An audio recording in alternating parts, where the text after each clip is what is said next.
Right, so Nuresh and Kush are still with us, and more fund managers would be joining. But before that, we're just taking a detour from markets and tell you about certain parts of the country which are bustling right now. There's a lot of economic activity happening, and one such area is J&K.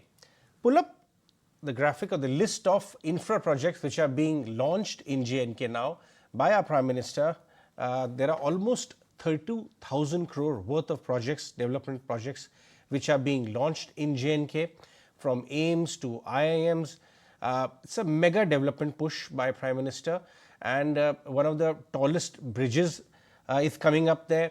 New Jammu Airport Terminal is coming up. So upgrading of infra, education related, civic infra, new terminal, so much stuff is happening there.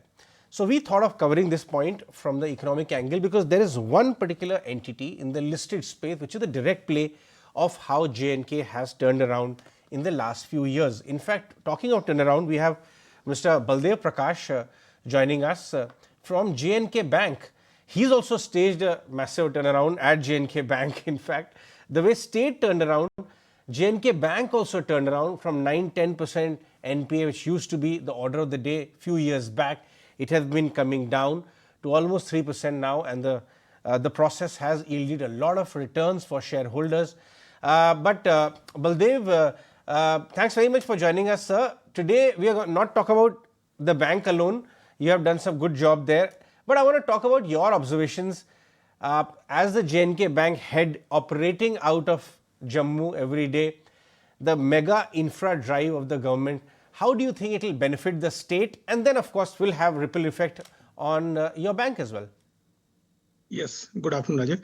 So today, as you have already told, Honorable Prime Minister was here, and the mega projects of more than 32,000 crores were dedicated to the state of J&K. And out of that, there was a push on the infrastructure projects also, but there is a lot of education infrastructure is also being dedicated to the state. So, I mean, these type of projects will have a long-term impact on the overall economy of the state. And obviously, this will be a plus for the banking industry. J&K Bank, being the predominant bank here, is likely to get the maximum benefit. Absolutely, that's coming in for Jammu and Kashmir. Prime Minister was there as well. But, in terms of bank also, what should we be expecting now in terms of growth? So much is going to be happening there. What are you expecting now in terms of a turnaround, furthermore up move for the bank then? Yes, so earlier the trajectory of growth for the bank was rest of India was growing better than our home territory. But now, as far as the overall business is concerned, the home territory growth is looking like better than the rest of the country. So what we are seeing, the overall GDP growth for the country is 6.5 to 7% estimated. But for the UT of J&K, we are actually expecting is better than the country's growth.